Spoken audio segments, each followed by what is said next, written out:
ngira muvuze Kigozi ya 21. Bwakeye Mike. Bwakeye Colin. Iminsi myinshi nenda ukumbuye? Sinzi wari waragiye. Uno munsi rero fisi ikibazo. Kandi n'ikibazo nkora mutima cerekeye igira 10 n'amashikano. Ndazi ko pastori wanje abivuga ko kenshi. Ariko ivyo natahuye vyose nuko notanga igira 10 arico gice c'icumi c'ivyo turonka mu bikorwa dukora. Amashikana nayo nta rugero canke ibice twabwiwe twisunga mu gutanga. Gushika no munsi rero ntanga ngo shitse icagezwe gusa.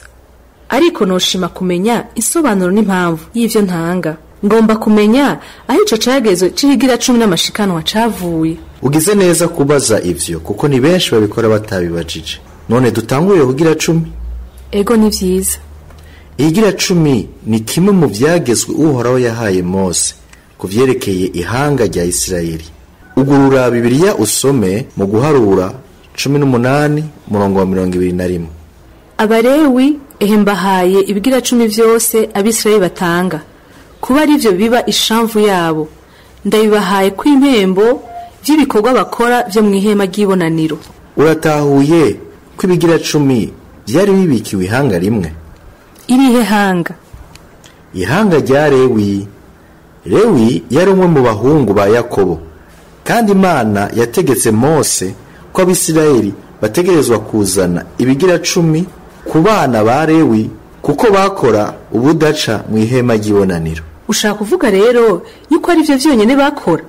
Ico nico cari gikorwa cabo gusa? Ego cane.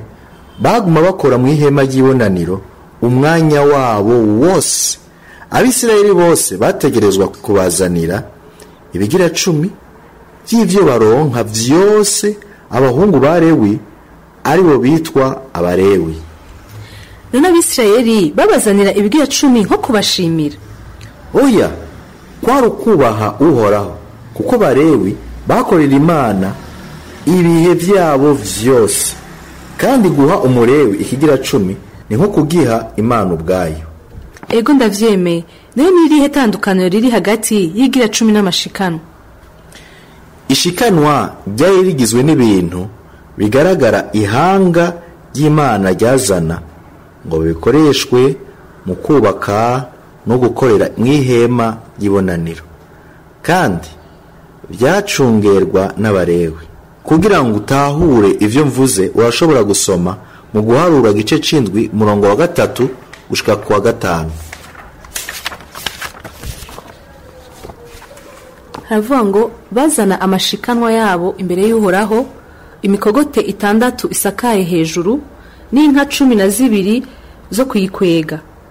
Abo bakuru bose babiri basangira gushikana umukogote, umwe akisangiza gushikana inka. Babizana imbere y'iryo hema. Uhoraho abarira Mose ati niwakire ivyo bazanye bibe ivyo gukoreshwa ibikorwa vy'ihema ry'ibonaniro. Ubihe Abarewi babikoreshe umuntu wese nk'uko igikorwa ciwe kiri.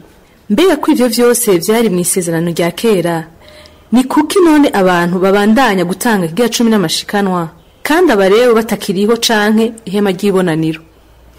Kibazo gikomeye. Abarewi ntibakiriho nivyo. Ariko haracariho abakozi b'Imana bakorera Imana umwanya wabo wose. Amashikanwa afasha mu kubaka no kugira neza ingoro y'Imana, mu kuvuga ishengero n'ibikorwa vyose bihakorerwa. Naho nyene ni nkuko vyakorwa no mu gihe ca Mose.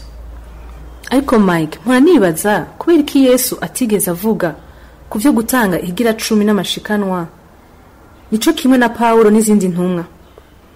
Ndashobora kuba nihenze, ariko sindigera nsoma umurongo n'umwe mu isezerano rishasha udusaba gutanga igira 10 n'amashikano canke ucira urubanza abatabitanga. Ivyo nivyo nama numva kubavuga butumwa benshi mu mashengero. Ivyo biba ari nkenerwa cane kubera iki Yesu intumwa atanumwe yigishije kugira 10 n'amashikano.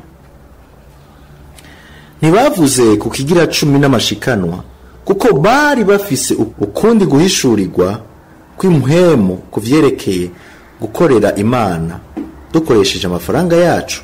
Muri Luka igice ca 12 umurongo wa 21.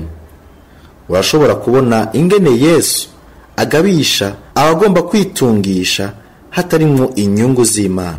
Paulo nawe avuga mu Bikorinto ba kabiri igice c'9 umurongo wa 6 gushika ku 7 yuko ubiba bike azokwimbura bike, ubiba byinshi azokwimbura byinshi.